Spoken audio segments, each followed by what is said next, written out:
Today I'd like to give you 7 tips that you can follow to reduce the amount of abdominal muscle separation that you experience in your pregnancy.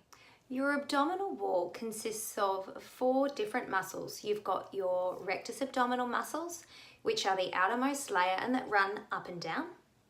You've got your external and your internal oblique abdominal muscles that run on an angle.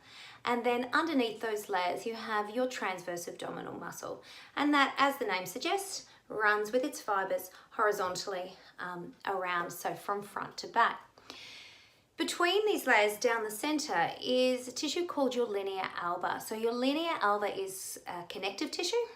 Think of it like a zipper that runs up the center of your tummy from the sternum at the top all the way down to your pubic bone on the pelvis. And the linea alba can be considered to be like layers upon layers of tissues that has the capacity to expand and stretch as your abdominal wall grows in your pregnancy. The name rectus diastasis is when the muscle layers, the rectus muscles, those outermost layers, start to spread wider as your pregnancy progresses, and in some cases afterwards stays considerably wide after you've had your baby. I'd like to reassure you that a certain amount of abdominal separation is perfectly normal in pregnancy. The tissue, the linea alba, is designed to allow for that stretch. So try not to be too concerned if you're told that your abdominal muscles do separate in pregnancy. What we'd like you to try and do, however, is to try and prevent that separation from getting very wide and for that linea alba becoming so stretched that after you've had your baby, the tissue stays, has like a really laxed kind of ribbon and then can't generate the tension that it needs down the center to create that lovely communication layer between the left and the right side of your abdominal wall. So what are some things that you can do to try and prevent this separation from becoming too wide? The first tip that I would like to give you is to try and make sure that when you're getting up and down out of bed, that you do try and roll through your side and use the strength in your arms to push yourself up rather than sitting directly up and using the tummy muscles down the front and creating, we call this a dome or a triangular bulge up in the middle of your tummy when you move. The more times that you push up using your abdominals and strain through that central area, the more pressure you're going to put over time on that tissue that's already in a vulnerable state. Tip number 2 is to avoid exercises where you notice your abdominal wall right down the center area is starting to cone or move up into that triangle. And I don't like to provide a recipe of exercises that are do's or don'ts. It really depends on the type of exercise that ladies have done leading up to their pregnancy and should be looked at as on an individual case. So if you're doing an exercise and you glance down and you notice that you're getting that triangular shape to your tummy wall, then you want to have a look at the technique that you're using. And if you aren't able to make changes to that allow you to control and keep that lovely rounded shape of your tummy instead of bunching up to that midline, then perhaps try a different exercise or leave that one out together. So the classic ones would be crunch type abdominal exercises where you're really using those outer abdominals and a lot of that pressure comes right up through that midline. I tend to not get ladies exercising on their backs in pregnancy after the 16-week mark because that's generally what's classified as a time when we're trying to avoid exercising lying flat on our back anyway.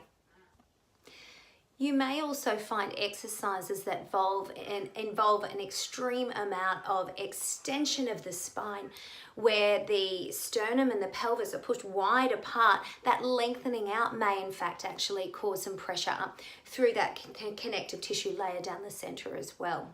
So just keep an eye out on the shape of your tummy wall when you're performing your exercises. The third tip that I would like to give you is to try and avoid holding your breath, especially when you're doing your exercises. So for ladies that are used to lifting weights, just watch through your pregnancy that you're not actually breath holding through the start of that movement, because often it's when you build up your intra-abdominal pressure through breath holding that pressure's going to try and push into your weakest point. And if that weakest point is the connective tissue down your tummy wall, then you're likely likely to be bulging into that. So it is a good idea to try and reduce your weights in pregnancy so that you're able to breathe through the movement. Reducing the weights that you lift in pregnancy and being able to breathe through the maneuvers that you're doing are also a really nice way of trying to protect your pelvic floor. The fourth tip is to try and support your tummy when you're going to do things like cough and sneeze or laugh. So providing some tummy pressure and holding in with your hands, you're going to limit that sudden outward pressure that you can get when you're doing a big cough or a big sneeze, and therefore avoiding that sudden strain on that connective tissue. The fifth tip is about using the position of hands and knees, or 4-point kneeling. When you're on your hands and knees, often we do exercises in our Pilates classes that involve raising an arm or a leg, which are lovely exercises for the stability that we're trying to work on through our trunk and control through that. But you can find, if you've got a separation already, that when you're in that position, raising your arm and leg too high can cause a strain through that central tummy area. So it might be that you actually have to reduce the height that you're raising your leg or your arm to avoid that strain through the front. Tip number 6 is the possible use of an external support. So this might be as simple as wearing underwear or exercise tights that have a nice high waistband and provide some gentle compression around your abdominal wall. Or you can get some actual pregnancy specific pants or shorts that come up really nice and high up over your bump and create that lovely support for your tummy. I think that's really nifty if you've had a known abdominal separation in previous pregnancies, or perhaps you've had an umbilical hernia and you're trying to just make sure that you give a little bit of added support through that front tummy wall.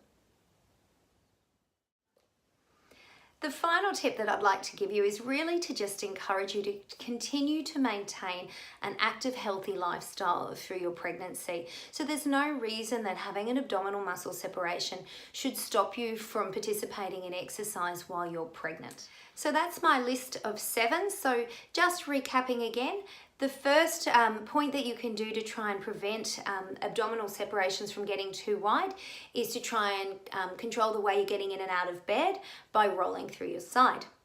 The second point or second tip that we had is to try and avoid exercises that are creating a dome or a triangular shape to the front abdominal wall. Look at modifying them or trying to find an alternative.